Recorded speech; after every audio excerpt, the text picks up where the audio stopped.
दोस्तों, आज हम विलियम शेक्सपियर के एक बहुत important history play Richard second की पूरी कहानी समझेंगे। और आज हमारा फोकस रहेगा सिर्फ और सिर्फ कहानी पर। मैं आपको यह प्ले ऐसे सुनाऊंगा जैसे आप कोई मूवी देख रहे हो, ताकि आपको कैरेक्टर्स, घटनाएं और प्लॉट एक दूसरे से कनेक्टेड दिखाई दे। तो चलिए शुरू करते हैं। उससे पहले मैं आपको बहुत ब्रीफ में सारे कैरेक्टर्स बता देता हूँ, आप नाम याद रखना।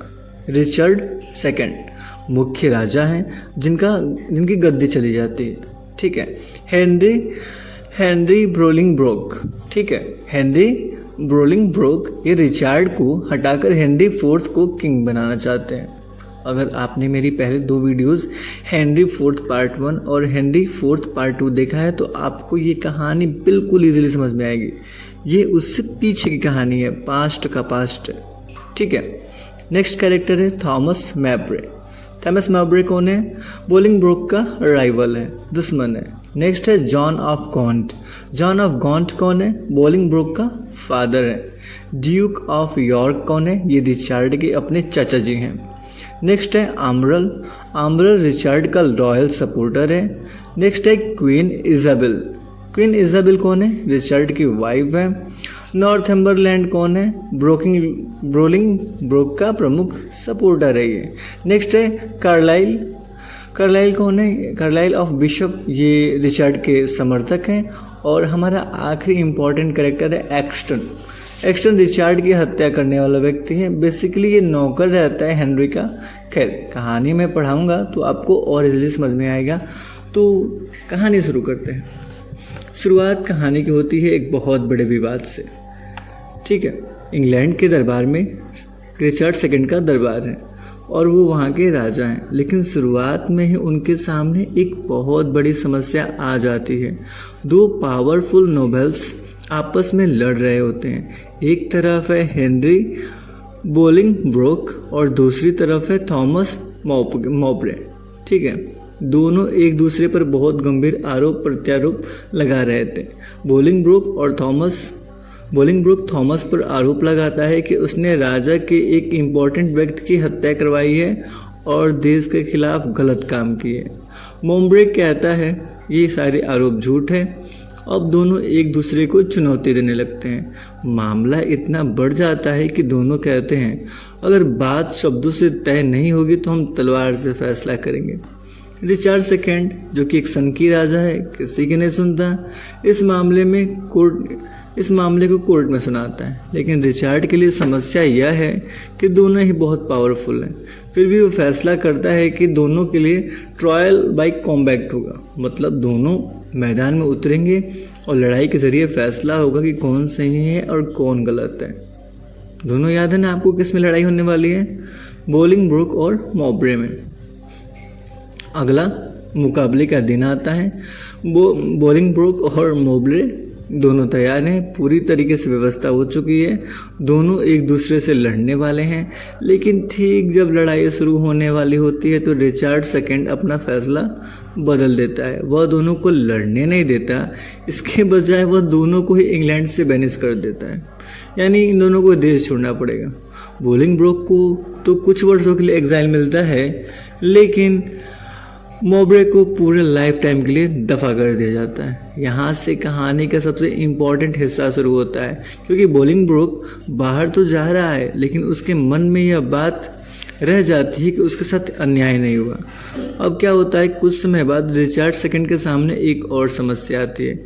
रिचार्ड के चाचा जॉन ऑफ गॉन्ट बहुत महत्वपूर्ण व्यक्ति हैं और वही फादर हैं बोलिंगब्रोक के, ठीक है ना।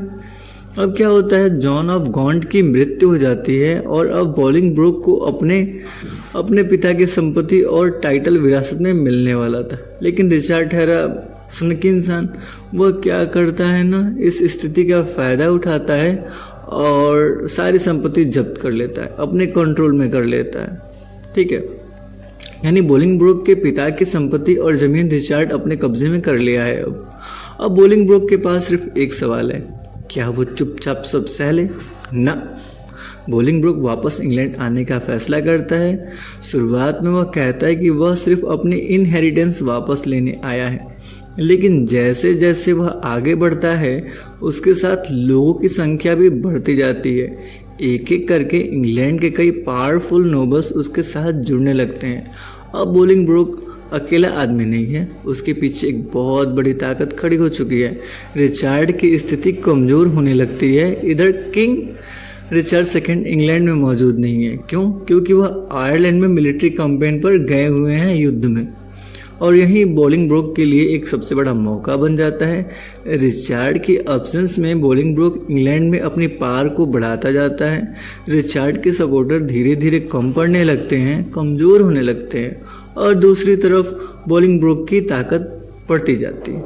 रिचार्ड को जब पता चलता है कि बोलिंगब्रोक इंग्लैंड वापस आ चुका है तो वह तुरंत वापस लौटने की कोशिश करता है, लेकिन तब तक बहुत ज़्यादा देर हो चुकी होती है। रिचार्ड के पास जो पावर थी अब वो उसके हाथ में नहीं है। उसके बहुत से सपोर्टर बोलिंगब्रोक के साथ मिल गए हैं। रिचार्ड समझने लगता है कि सिचुएशन उसके कंट्रोल से बाहर जा चुकी है। रिचार्ड सेकंड का गिरता हुआ राज। अब कहानी में एक बहुत बड़ा बदलाव आता है।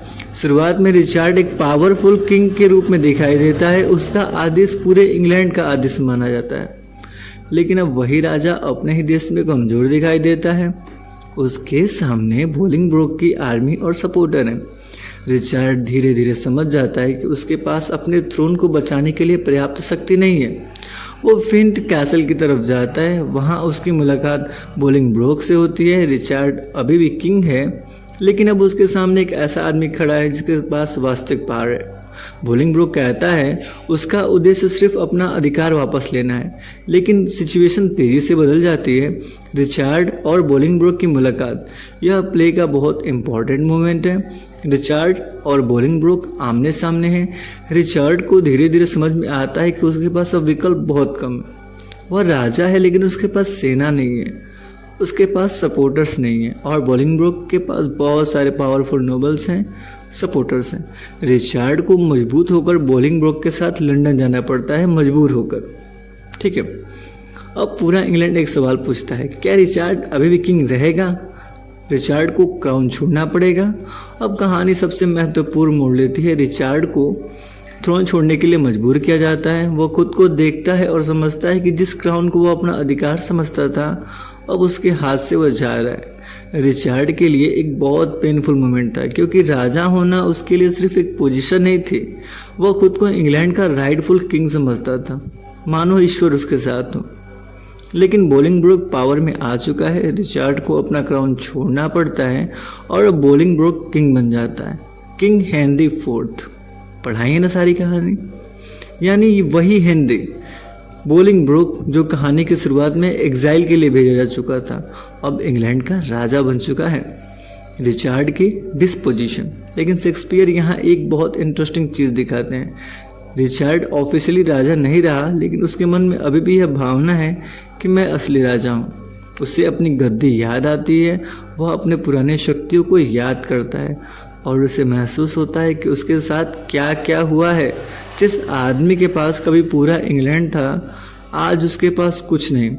उसका क्राउन भी छीन लिया गया है, उसकी पॉलिटिकल पावर ख़त्म हो चुकी है, उसे जेल में डाल दिया जाता है। रिचार्ड का आखिरी समय आने वाला है। अब कहानी रिचार्ड के जीवन के अंतिम हिस्से की तरफ बढ़ती है।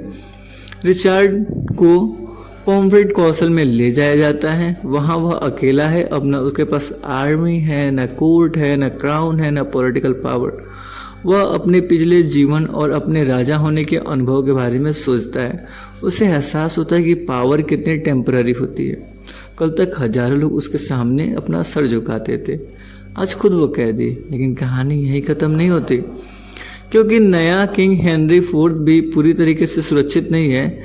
रिचार्ड के सपोर्टर अभी भी मौजूद हैं, तो कुछ लोग रिचार्ड को वापस थ्रोन पर बैठाना चाहते हैं। रिचार्ड को बचाने की कोशिश कुछ नोबल्स करते रहते हैं, फिर चाहते हैं कि हेनरी IV को हटाकर रिचार्ड को फिर से किंग बनाया जाए।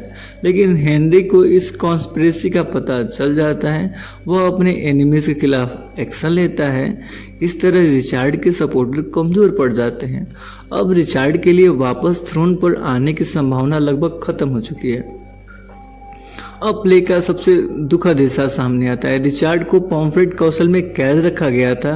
वहाँ एक व्यक्ति आता है और रिचार्ड को मारने का फैसला करता है। रिचार्ड अपने बचाव की कोशिश करता है, लेकिन आखिरकार उसकी हत्या कर दी जाती है।